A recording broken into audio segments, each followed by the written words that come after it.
se inscreva no canal e deixa seu like. Sócrates. Origem: Wikipédia, a enciclopédia livre. Sócrates, em grego. Ipa, Scrates, trâncio. Scrates, Alóperce, c. 469 a.C. Atenas, 399 a.C. Foi um filósofo ateniense do período clássico da Grécia Antiga.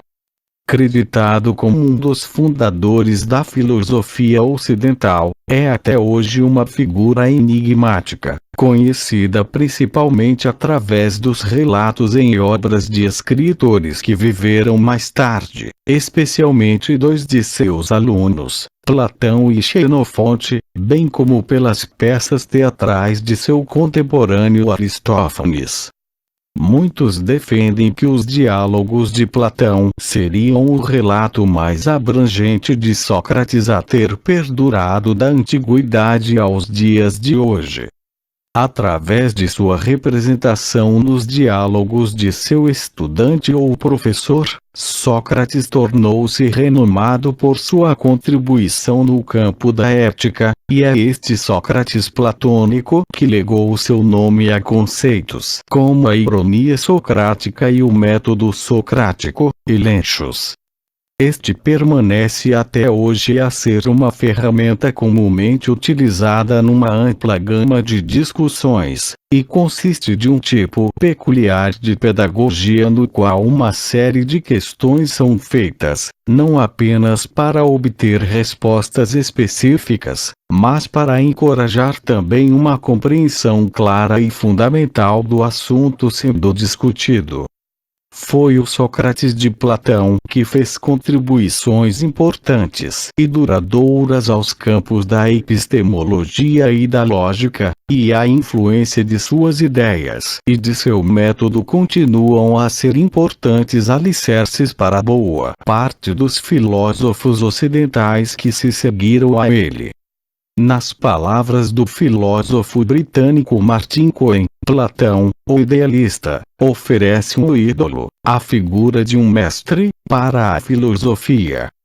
Um santo, um profeta do Deus Sol, um professor condenado por seus ensinamentos como herege. Biografia. Detalhes sobre a vida de Sócrates derivam de três fontes contemporâneas: os diálogos de Platão, as peças de Aristófanes e os diálogos de Xenofonte. Não há evidência de que Sócrates tenha ele mesmo publicado alguma obra. Alguns autores defendem que ele não deixou nada escrito pois, além de na sua época a transmissão do saber ser feita, essencialmente, pela via oral, Sócrates assumia-se como alguém que sabe que nada sabe. Assim, para ele, a escrita fecharia o conhecimento, deixando de forma acabada, amarrando seu autor ao estrito contexto de afirmações inamovíveis. Se essas afirmações contemplam o erro, a escrita não só o perpetua como garante a sua transmissão. As obras de Aristófanes retratam Sócrates como um personagem cômico e sua representação não deve ser levada ao pé da letra. Vida. Nascido nas planícies do Monte Licabeto, próximo a Atenas, Sócrates vinha de família humilde. Era filho de Sofronisco, motivo pelo qual ele era chamado em sua juventude de Sócrates, e os Froniscos, Sócrates, o filho de Sofronisco, um escultor, especialista em entalhar colunas nos templos, e Fainarete, uma parteira, ambos eram parentes de Aristides, o Justo.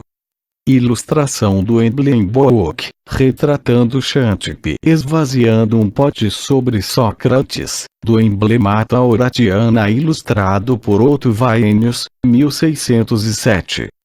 Durante sua infância, ajudou seu pai no ofício de escultor. Porém, muitas vezes seus amigos zombavam da sua incapacidade de trabalhar o mármore.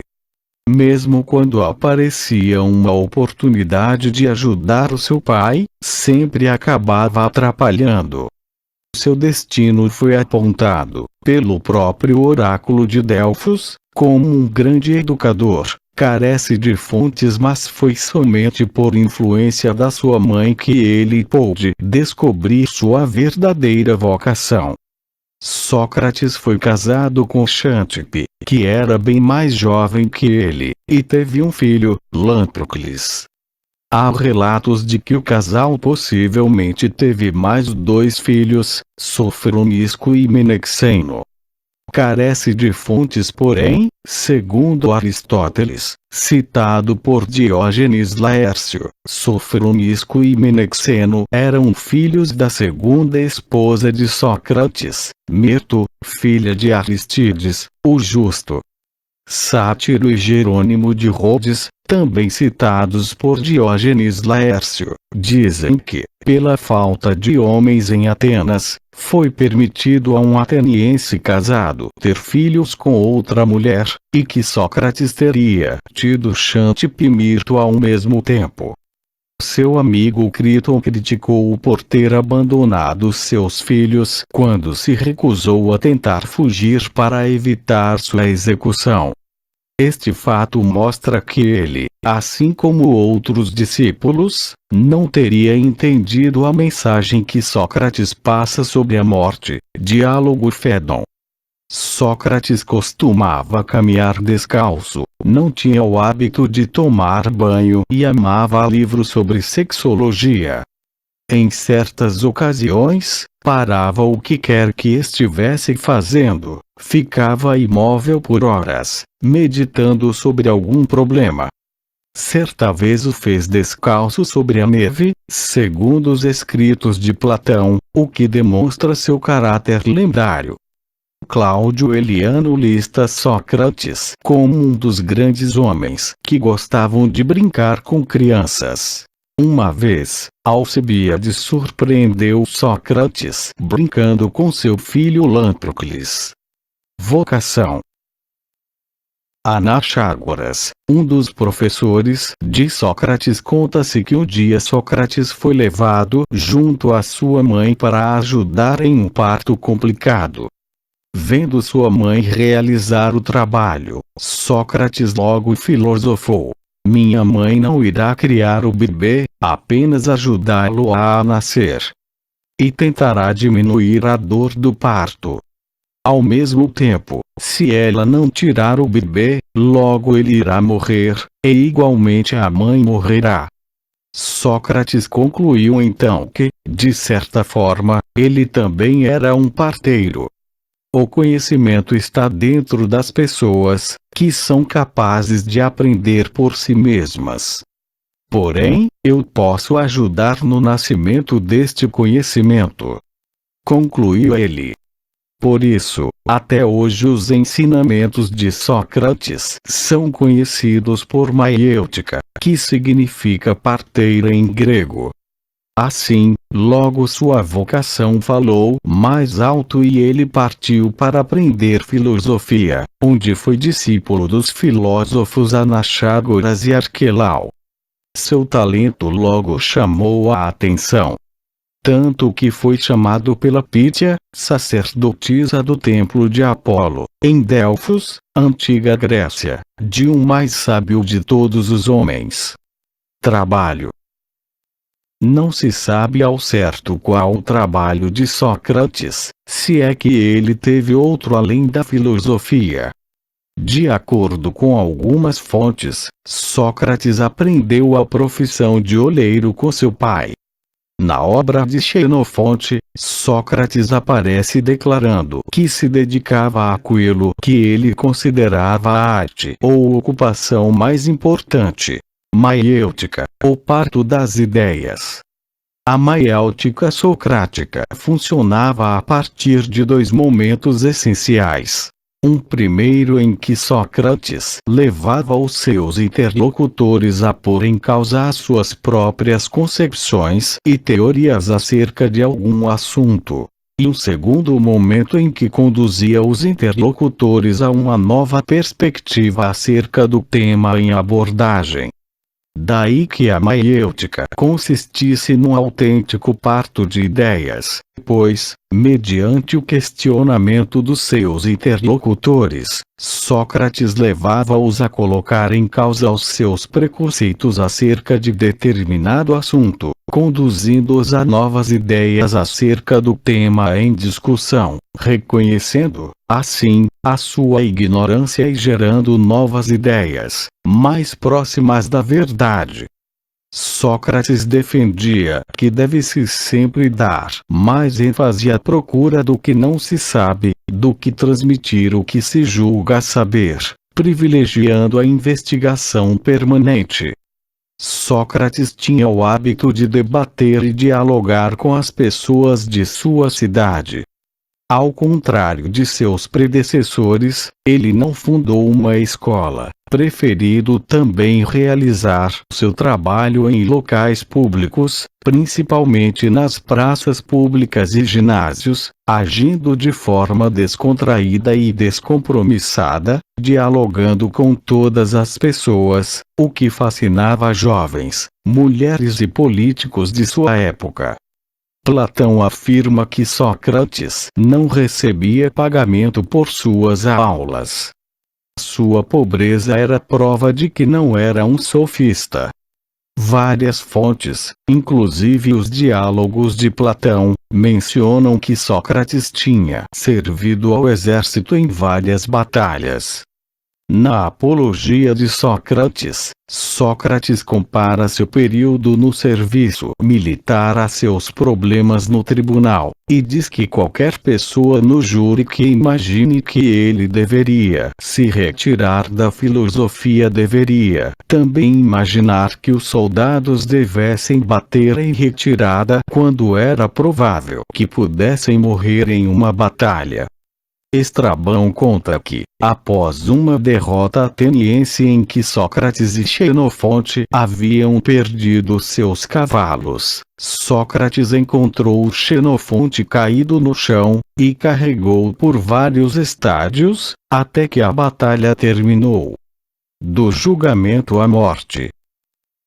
Eu predigo-vos, portanto, a vos juízes, que me fazeis morrer, que tereis de sofrer, logo após a minha morte, um castigo muito mais penoso, por Zeus, que aquele que me infliges matando-me. Acabais de condenar-me na esperança de ficardes livres de dar contas da vossas vidas. Ora, é exatamente o contrário que vos acontecerá, asseguro-vos, pois se vos pensardes que matando as pessoas, impedireis que vos reprovem por viverem mal, estais em erro. Esta forma de se desembaraçarem daqueles que criticam não é nem muito eficaz nem muito honrosa. Sócrates. O julgamento e a execução de Sócrates são eventos centrais da obra de Platão, Apologia e Criton. Sócrates admitiu que poderia ter evitado sua condenação à morte, bebendo antes o veneno chamado cicuta, se tivesse desistido da vida justa. Mesmo depois de sua condenação, ele poderia ter evitado sua morte se tivesse escapado com a ajuda de amigos. Platão considerou que Sócrates foi condenado por questões evidentemente políticas. Por seu lado, Xenofonte atribuiu a acusação a Sócrates a um fato de ordem pessoal, pelo desejo de vingança. O propósito não era a morte de Sócrates, mas sim afastá-lo de Atenas, e se isso não ocorreu deveu-se à teimosia de Sócrates. Julgamento. Tão logo as ideias de Sócrates foram se espalhando pela cidade, ele ganhava mais e mais discípulos. Assim, pensavam eles, Como um homem poderia ensinar de graça e pregar que não se precisavam de professores como eles? E mais, eles não concordavam com os pensamentos de Sócrates, que dizia que para se acreditar em algo, era preciso verificar se aquilo realmente era verdade. Logo Sócrates começou a fazer vários inimigos, assim causando uma grande intriga. Mas eis que a guerra do Peloponeso estourou. Todos os homens entre 15 e 45 anos de idade foram enviados para lutar. Sócrates, pela sua habilidade de fazer as pessoas o seguirem, foi escolhido então como um dos generais. Ao final da guerra, com a intenção de salvar os poucos soldados que estavam vivos, Sócrates ordena que todos voltem rapidamente para Atenas, mas deixassem os mortos no campo de batalha, contrariando uma lei que obrigava ao general a enterrar todos os seus soldados mortos, ou morrer tentando. Assim, ao chegar, ele é preso. Usando toda a sua capacidade de persuasão, Sócrates consegue convencer a todos de que era melhor deixar alguns mortos do que morrerem todos, uma vez que se todos morressem, ninguém poderia enterrá-los.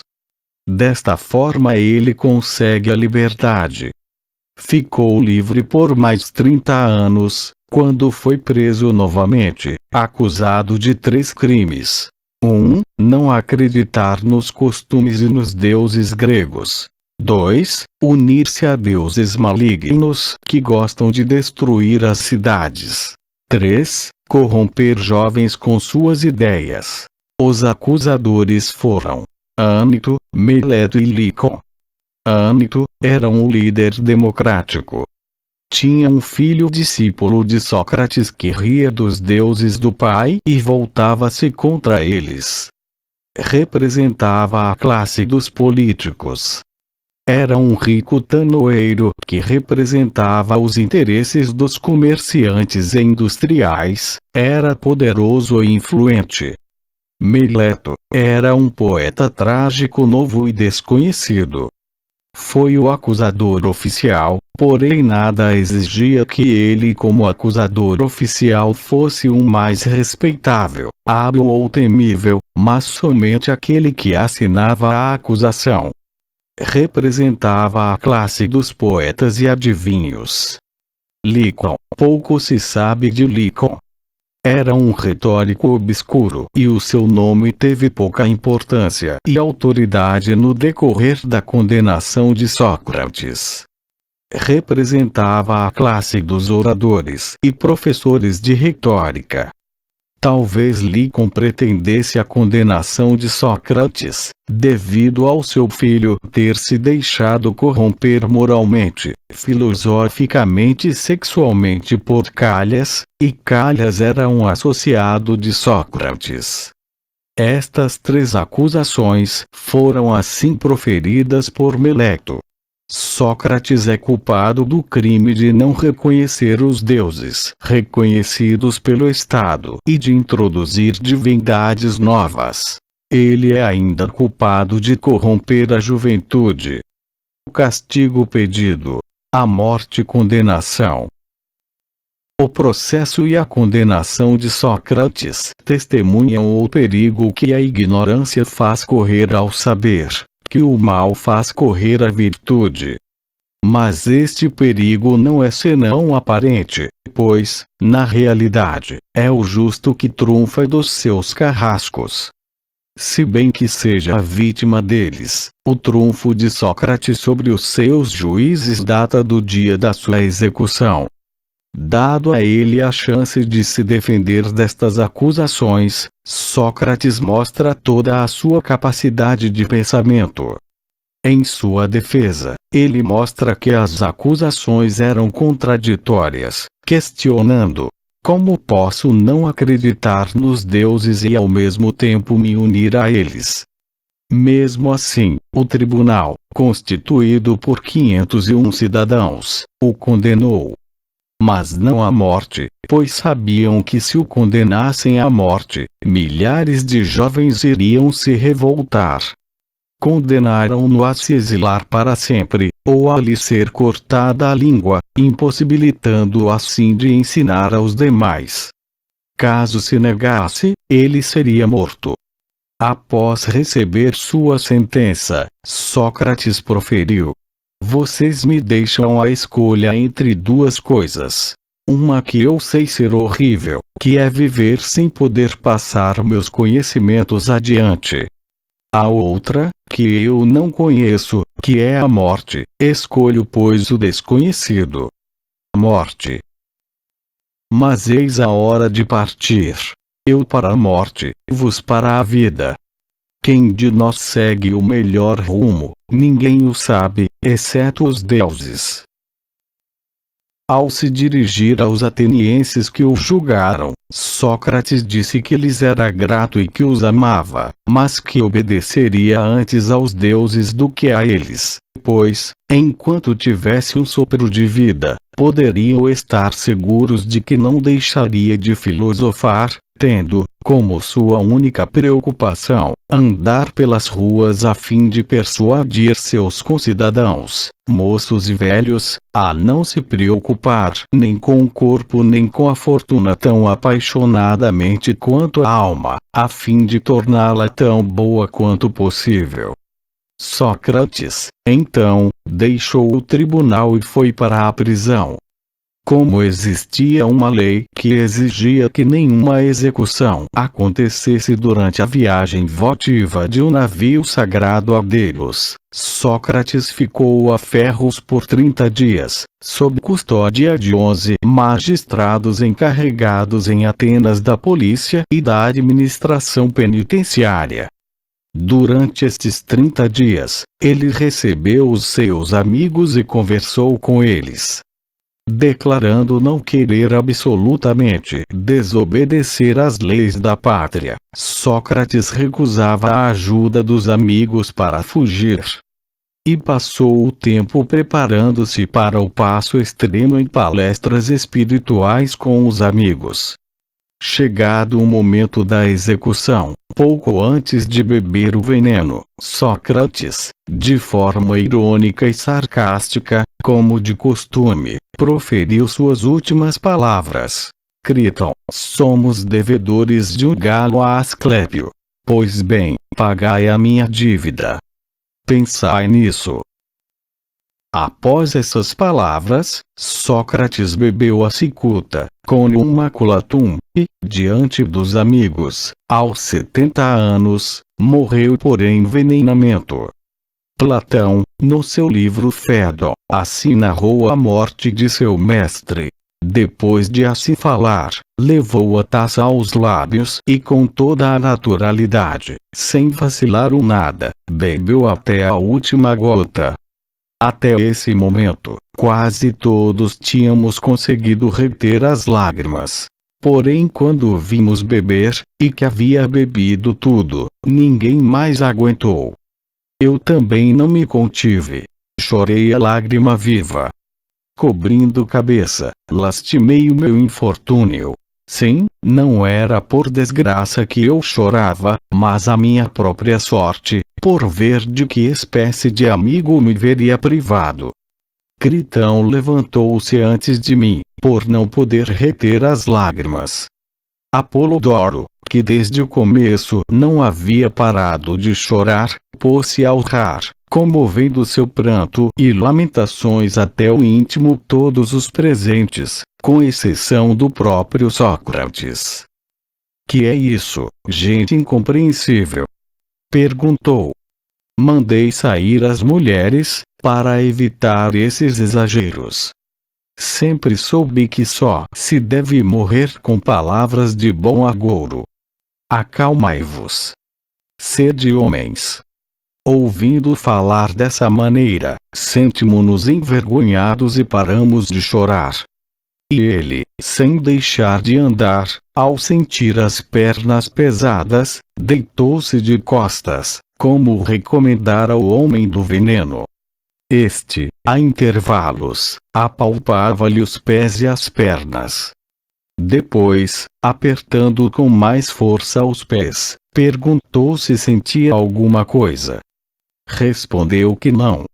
De seguida, sem deixar de comprimir-lhe a perna, do artelho para cima, mostrou-nos que começava a ficar frio e a enrijecer. Apalpando mais uma vez, declarou-nos que no momento em que aquilo chegasse ao coração, ele partiria. Já se lhe tinha esfriado quase todo o baixo ventre, quando, descobrindo o rosto, pois o havia tapado antes, disse, e foram suas últimas palavras: Critão, exclamou ele, devemos um galo a Asclépio. Não te esqueças de saldar essa dívida. Assim farei. Respondeu Critão. Vê se queres dizer mais alguma coisa. A essa pergunta, já não respondeu. Decorrido mais algum tempo, deu uma estremeção. O homem o descobriu. Tinha o olhar parado. Percebendo isso, Critão fechou-lhe os olhos e a boca. Tal foi o fim do nosso amigo, Equécrates, do homem. Podemos afirmá-lo, que entre todos os que nos foi dado conhecer, era o melhor e também o mais sábio e mais justo. No Fédon, Sócrates dá razões para crer na imortalidade. Quando Sócrates foi condenado à morte, comentou, alegremente, que, no outro mundo, poderia fazer perguntas eternamente sem ser condenado a morrer, porque era imortal. Ruptura e legado. Sócrates provocou uma ruptura sem precedentes na história da filosofia grega, por isso ela passou a considerar os filósofos entre pré-socráticos e pós-socráticos. Enquanto os filósofos pré-socráticos, chamados de naturalistas, procuravam responder a questões do tipo: o que é a natureza ou o fundamento último das coisas? Sócrates, por sua vez, procurava responder à questão: o que é a natureza ou a realidade última do homem?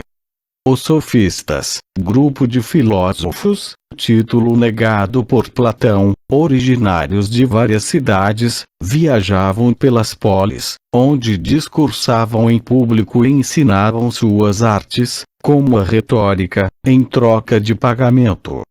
Sócrates se assemelhava exteriormente a eles, exceto no pensamento. Platão afirma que Sócrates não recebia pagamento por suas aulas.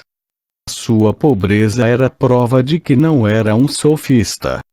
Para os sofistas tudo deveria ser avaliado segundo os interesses do homem e da forma como este vê a realidade social, subjetividade, segundo a máxima de Protágoras. O homem é a medida de todas as coisas, das coisas que são, enquanto são, das coisas que não são, enquanto não são.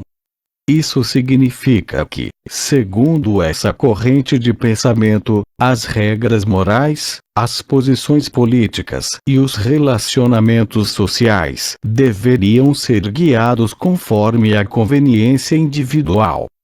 Para este fim qualquer pessoa poderia se valer de um discurso convincente, mesmo que falso ou sem conteúdo. Os sofistas usavam, de fato, complicados jogos de palavras, no discurso para demonstrar a verdade vinte daquilo que se pretendia alcançar. Este tipo de argumento ganhou o nome de sofisma. Em resumo, a sofística destruía os fundamentos de todo conhecimento, já que tudo seria relativo, relativismo, e os valores seriam subjetivos, assim como impedia o estabelecimento de um conjunto de normas de comportamento que garantissem os mesmos direitos para todos os cidadãos da polis. Tanto quanto os sofistas, Sócrates abandonou a preocupação em explicar e se concentrou no problema do homem. No entanto, contrariamente aos sofistas, Sócrates travou uma polêmica profunda com estes, pois procurava um fundamento último para as interrogações humanas: o que é o bem? O que é a virtude? O que é a justiça? Enquanto os sofistas situavam as suas reflexões a partir dos dados empíricos, o sensório imediato, sem se preocupar com a investigação de uma essência da virtude, da justiça, do bem, etc., a partir da qual a própria realidade empírica pudesse ser avaliada. Sócrates contribuiu para que as pessoas se apercebessem da descoberta da evidência, que é a manifestação do mestre interior à alma. Conhecer-se a si mesmo seria conhecer Deus em si. Aquilo que colocou Sócrates em destaque foi o seu método, e não tanto as suas doutrinas. Sócrates baseava-se na argumentação, insistindo que só se descobre a verdade pelo uso da razão. O seu legado reside sobretudo na sua convicção inabalável de que mesmo as questões mais abstratas admitem uma análise racional. Filosofia. O seu pensamento desenvolveu-se de três grandes ideias. A. A crítica aos sofistas. B. A arte de perguntar. C. A consciência do homem. Método socrático.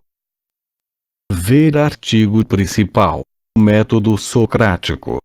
O método socrático consiste em uma técnica de investigação filosófica, que faz uso de perguntas simples e quase ingênuas que têm por objetivo, em primeiro lugar, revelar as contradições presentes na atual forma de pensar do aluno, normalmente baseadas em valores e preconceitos da sociedade, e auxiliá-lo assim a redefinir tais valores, aprendendo a pensar por si mesmo.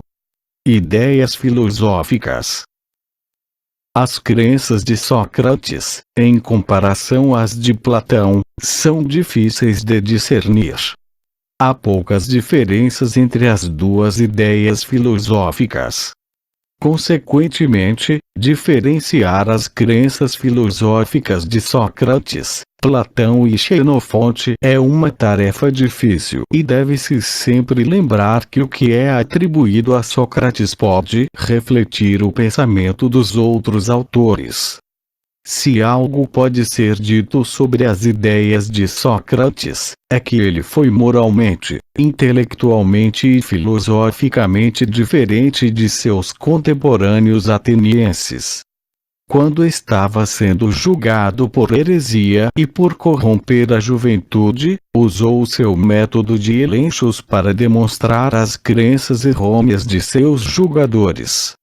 Sócrates acreditava na imortalidade da alma e que teria recebido, em um certo momento de sua vida, uma missão especial do deus Apolo. Apologia, a defesa do Logos apolíneo. Conhece-te a ti mesmo. Sócrates também duvidava da ideia sofista de que a arte, virtude, podia ser ensinada para as pessoas. Acreditava que a excelência moral é uma questão de inspiração e não de parentesco, pois pais moralmente perfeitos não tinham filhos semelhantes a eles. Isso talvez tenha sido a causa de não ter se importado muito com o futuro de seus próprios filhos. Sócrates frequentemente dizia que suas ideias não eram próprias, mas de seus mestres, entre eles Pródico e Anaxágoras de Clasômenas. Amor. Em O Banquete, de Platão, Sócrates revela que foi a sacerdotisa Diótima de Mantineia que o iniciou nos conhecimentos e na genealogia do amor. As ideias de Diótima estão na origem do conceito socrático-platônico do amor. Também em O Banquete, no discurso de Alcibíades, se descreve o amor entre Sócrates e Alcibíades. Conhecimento. Sócrates dizia que sua sabedoria era limitada à sua própria ignorância. Segundo ele, a verdade, escondida em cada um de nós, só é visível aos olhos da razão, daí a célebre frase só sei que nada sei. 23 Ele acreditava que os erros são consequência da ignorância humana. Nunca proclamou ser sábio. A intenção de Sócrates era levar as pessoas a conhecerem seus desconhecimentos. Conhece-te a ti mesmo. Através da problematização de conceitos conhecidos, daquilo que se conhece, percebe-se os dogmas e preconceitos existentes. Virtude.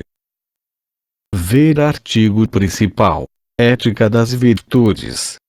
O estudo da virtude se inicia na chamada Ética das Virtudes com Sócrates, para quem a virtude é o fim da atividade humana e se identifica com o bem que convém à natureza humana. Sócrates acreditava que o melhor modo para as pessoas viverem era se concentrando no próprio desenvolvimento ao invés de buscar a riqueza material. Convidava outros a se concentrarem na amizade e em um sentido de comunidade, pois acreditava que esse era o melhor modo de se crescer como uma população. Suas ações são provas disso. Ao fim de sua vida, aceitou a sentença de morte quando todos acreditavam que fugiria de Atenas, pois acreditava que não podia fugir de sua comunidade. Acreditava que os seres humanos possuíam certas virtudes, tanto filosóficas quanto intelectuais. Dizia que a virtude era a mais importante de todas as coisas. Política. Disse que Sócrates acreditava que as ideias pertenciam a um mundo que somente os sábios conseguiam entender, fazendo com que o filósofo se tornasse o perfeito governante para um Estado. Opunha-se à democracia aristocrática que era praticada em Atenas durante sua época. Essa mesma ideia surge nas leis de Platão, seu discípulo. Sócrates acreditava que ao se relacionar com os membros de um parlamento a própria pessoa estaria fazendo-se hipócrita. O Sócrates também foi a favor de uma burocracia eleita, em detrimento de uma burocracia por sorteio. Foi considerado que esta forma de nomeação de magistrados, isto é, as eleições, também foi mais democrático do que o vazamento de lotes, uma vez que no âmbito do plano de eleição por sorteio a oportunidade decidiria a questão e os partidários da oligarquia, muitas vezes obter os escritórios. Considerando que no âmbito do plano de selecionar os homens dignos, as pessoas têm em suas mãos o poder de escolher aqueles que estavam mais ligados à Constituição existente. Sócrates ensinou aos seus companheiros a desprezar as leis estabelecidas por insistindo na loucura de nomeação de funcionários públicos por sorteio, quando nenhum iria escolher um piloto ou construtor ou flautista por sorteio, nem qualquer outro artesão de trabalho em que os erros são muito menos desastrosos do que erros na arte de governar. Paradoxos socráticos são posições éticas defendidas por Sócrates que vão contra, para, a opinião, doxa, comum. Os principais paradoxos são: a virtude é um conhecimento. Ninguém faz o mal voluntariamente. As virtudes constituem uma unidade. É preferível sofrer injustiça do que cometê-la. Gorgias 469 BC, ou jamais se deve responder à injustiça pela injustiça, nem fazer mal a outrem, nem mesmo àquele que nos fez mal. Criton 49 CD. Sócrates afirmava que ninguém faz o mal voluntariamente, mas por ignorância, pois a sabedoria e a virtude são inseparáveis.